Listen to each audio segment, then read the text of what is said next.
I looked at my violin, resting in its velvet-lined case. It was more than just wood and strings. It was my life, my voice, my entire future. This audition for the Academy felt like my last chance, the only way to make all those years of practice mean something. My family, especially my grandmother, had dreamed of this for generations. The pressure was heavy, but I felt ready. I had poured every part of myself into this moment. My sister, Clara, often said she was my biggest fan. She would watch me practice, sometimes with a bright smile, sometimes with a look I couldn't quite place. "You're amazing, Alara," she'd say, but there was always a tiny edge to her voice, like a sharp note played just a little flat. I remembered how she'd always had to win, even at silly childhood games. I tried not to think about it. She was my sister. The weeks leading up to the audition were a blur of intense practice.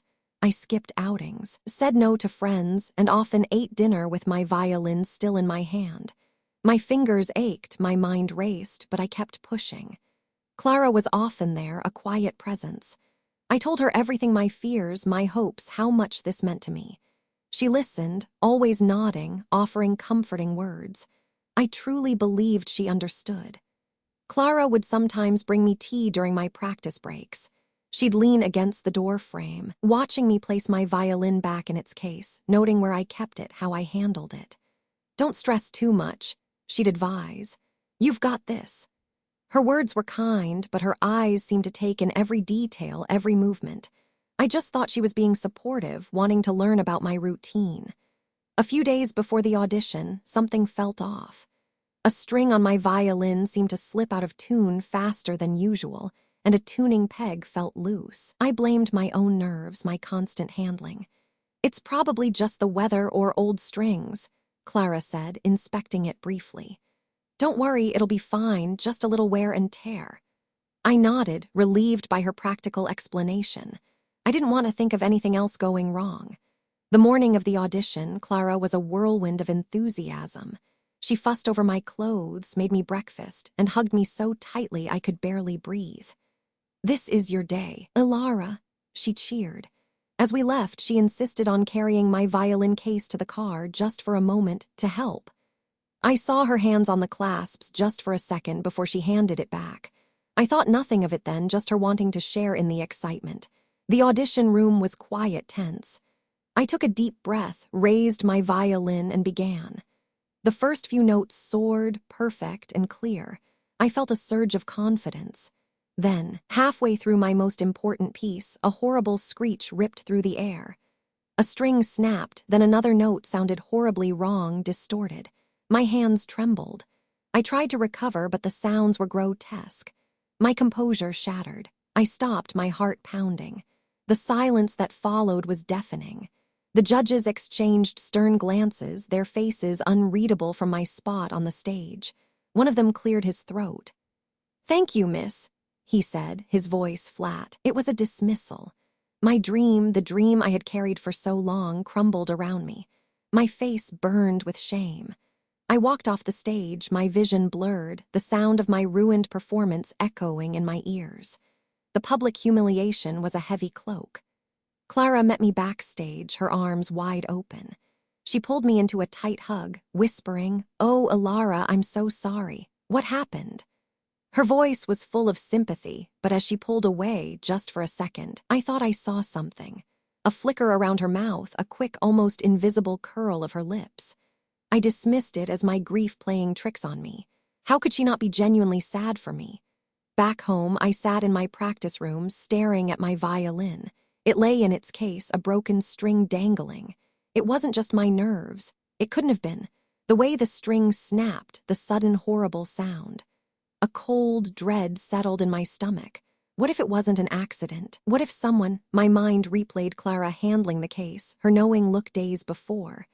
The thought was chilling, almost too monstrous to consider. The days after the audition were a blur of pain. My violin felt heavy, a symbol of everything I had lost. I couldn't bring myself to touch it. The whispers followed me everywhere in my mind from the few people I saw. She choked. Her talent wasn't enough. My identity, the musician I had always been, felt shattered. I felt like a ghost, walking through a life that no longer belonged to me. The shame was a constant companion, a heavy weight on my chest. I felt truly lost, adrift in a sea of despair, unsure how to breathe without my music. One sleepless night, weeks later, the silence in my practice room felt too loud. I picked up my violin not to play but to stare at the broken string. My fingers traced the wood, a familiar comfort. Then I felt it. A tiny, almost invisible ridge near the bridge.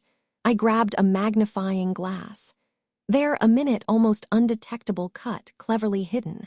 It wasn't just a snapped string. It was a precise, deliberate cut designed to fail under pressure. My breath caught in my throat. It wasn't an accident. The discovery hit me like a physical blow. My mind raced back.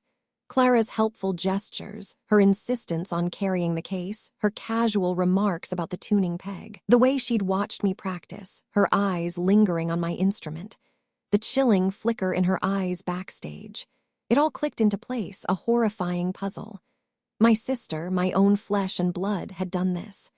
The betrayal was a venomous ache, deeper than any professional loss. My trust was not just broken, it was shattered into a million irreparable pieces. This was not just sabotage, it was an act of pure malice. A cold, hard resolve replaced my despair. I wouldn't just mourn, I would fight. I started watching Clara discreetly, meticulously. I checked her online activity, searching for anything unusual. I found whispers, anonymous posts on music forums, vague comments about my unreliability and temperament that had appeared just before my audition. They were subtle, insidious, designed to plant seeds of doubt. The pieces of her cruel design were forming a clear, damning picture. She hadn't just tampered with my violin, she had poisoned my reputation too.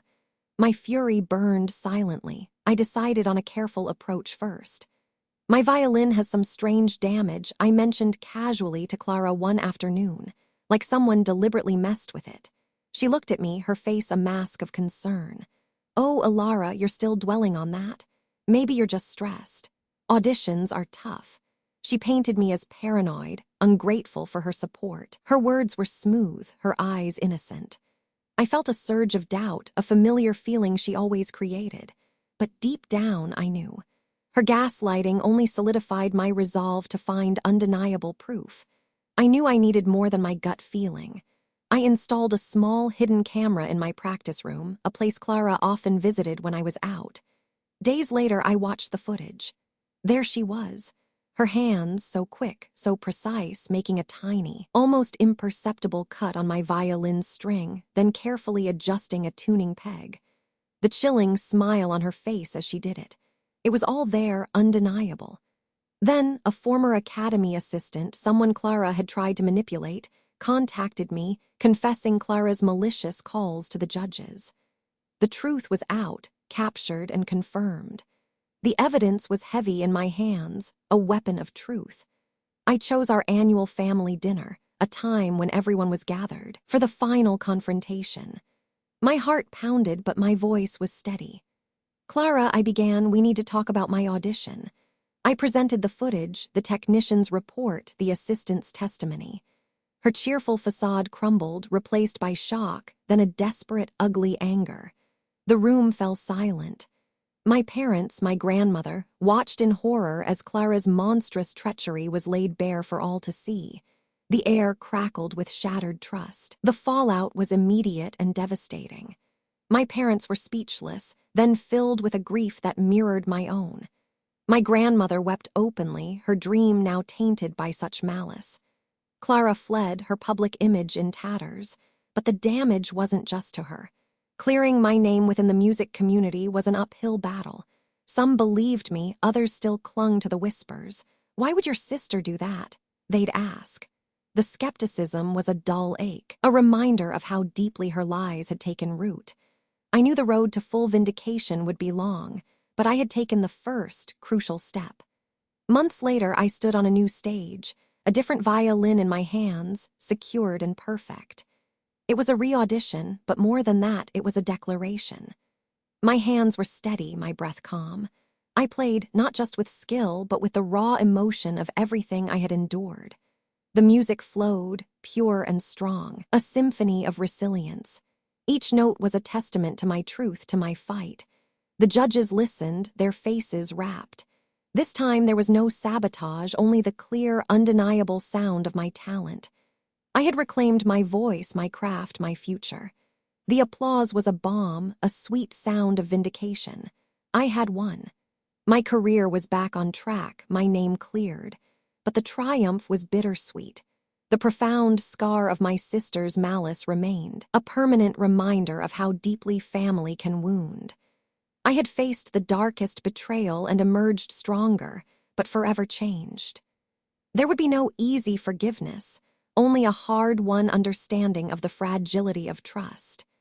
As I looked ahead, I knew my journey of healing was just beginning, a new symphony to compose, one note at a time, filled with both sorrow and unwavering hope.